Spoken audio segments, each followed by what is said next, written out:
My first tequila drink was a margarita. It was the real one. It was the one where you have tequila and orange curacao and lime juice. I thought it was way too tart, way too strong, and it just wasn't the best way for me to get introduced to tequila. Today's drink is the best way to do it. It's because it is the national drink of Mexico. It's already got recognition. It's a good one, okay? So we're gonna make it low calorie today. What do you need to make a Paloma? Not this. You don't want this. You don't want this. This is Jose Cuervo. You want it. It's tequila. You don't want this tequila though. So here's the thing.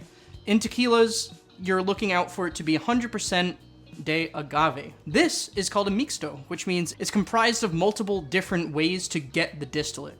So yes, it does include 51% agave, but the other 49 could be any other things that you can ferment into an alcohol. So this is not a great choice, but it's what we had for now. If you're looking for a couple recommendations, I would say either Espolòn or Mi Campo. Mi Campo is actually my favorite because it's the cheapest one that you can find at most liquor stores that is also 100% de agave. Lime juice is going to really help with the balance of this drink. It's gonna make it pop a little bit. It's gonna be really tasty. You'll need sugar-free simple syrup. This is by Torani, and it brings a lot of that good sweetness without tasting artificial.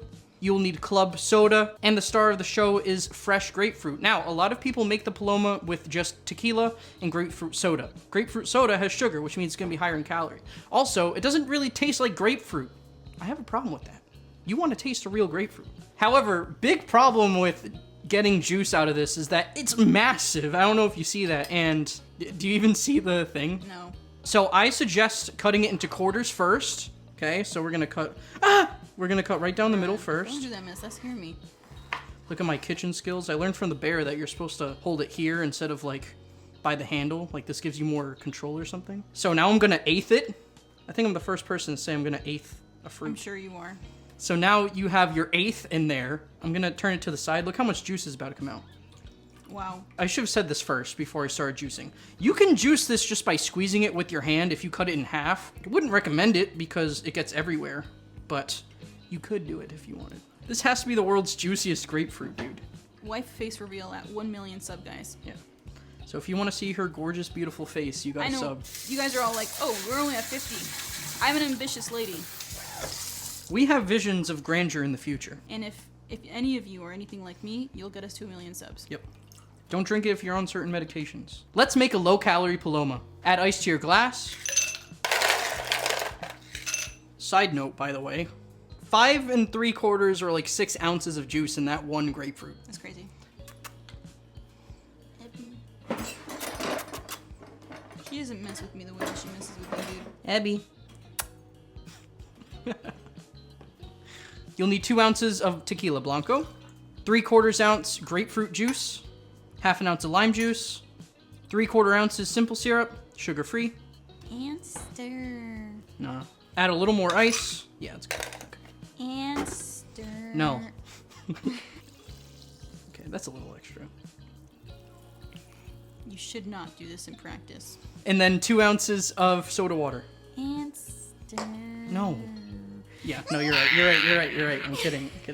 Okay. Stir to combine. And also, you wouldn't handle a straw with your hand, but we're at home and this is going to my thing wife. is, why isn't it more pink? All of that stuff is diluting the color, and this is only 3/4 ounce. All right, so I'm handing it to my wife. She's gonna give tasting notes for the low-calorie Paloma. Mmm. Yeah, you like it? Yes. It's good. This is yummy. I was a little worried you weren't gonna like the tequila, but you're cool with tequila, right? Yeah, I don't have the same hatred as you do. Let me sip it first before you give your notes, because this is the real test. I hate tequila. I'm sorry, I just don't like the way it is. Oh wow, that is not bad at all. Wow. He was too stunned to speak. What I'm tasting is grapefruit. I can definitely taste it. It's very natural and fresh, and I love that. What's really nice about this, the simple syrup kind of balances out the bitterness to it. The grapefruit that I've had, they've been it was acrid and harsh. So it wasn't really pleasant to drink, but yeah, with the simple syrup, balancing it, it becomes enjoyable flavor. Lime is a nice touch. For Jose Cuervo, I mean, it's not a bad alcohol. I wouldn't know. I'm not like a spirit snob. But there is just a quality about tequila across the board that I have found to be very consistent. It has like a vegetal flavor to it.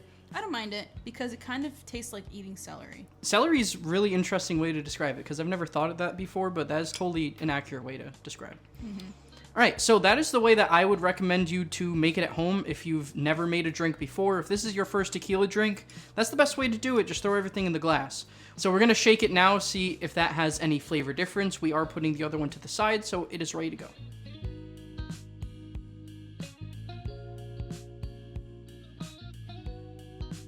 And then we're going to add 2 ounces of carbonated water to this and shake, right? Yes.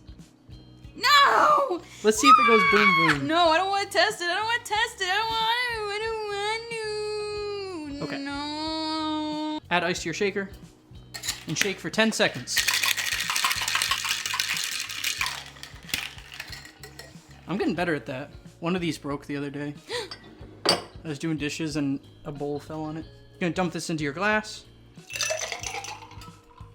Add un poquito más.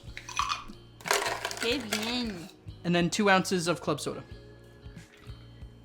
Stir to combine. There's been like plenty of bartender scientists. I'm gonna claim we were the ones that discovered that shaking makes texture so much better in drinks. So the reason that we do this test in most of the videos now is that sometimes we found that the stirring version is better. Like, for example, if you're looking for something that tastes more like citrus, like you want the lemon or the lime flavor the most, then if you stir it, it brings up that flavor. But this, what do you think? It makes the tequila stand out a little bit more and I don't like it. Or it just makes it more bitter and I don't like it. So I'm gonna like this less, apparently. I like that you can taste the citrus more. I did notice a lot more vegetation. It's still a very nice drink. I could see myself ordering this. So can you rate both of them, please? Shaken 8, stirred 9. So you like stirred more in this one. That's interesting. Yeah, I think I've heard people be like, oh, tequila's like a dangerous one. I don't know why. It's not any different from any other spirits. I don't know why people like tequila so much. Yeah, they're like, oh, if you drink tequila, you're gonna be like on your butt. Like, if you drink any spirit straight, yes, you'll be You're gonna unwell. on your butt. This one right here is the shaken. I don't know if you can see that, but there is more foam on this from just the action of the shaking. It's interesting. Shaken. What I want to highlight there for the final observation is that you mentioned that the texture was better in the shaking. So there's pros and cons to shaking versus stirring. If you're stirring it, it's going to be really easy. You don't need extra equipment. It's going to be faster to make. You will actually taste more of those flavors because there's less dilution in it. I think that must be what it is. However, when you're shaking it, you get a much smoother texture from the drink, but it kind of mutes some of those flavors. We noticed when we stirred it, we tasted more tequila. There was more of a bite from the citrus. Like, it was a little bit more punchy when we just stirred it. When we shook it, there was less. So I think that's something interesting. If you care more about the texture, then you should shake it. If you want more of a bright citrus-forward drink, then you should stir it. Thank you for joining us. We hope you got value out of that. If you did, please subscribe. It helps us out. And if you want to see more cocktails that are low in calorie, you can check our description. Finally, if there's any other drinks that you would like to see low calorie that you haven't seen before, let us know in the comments. And as always, salud.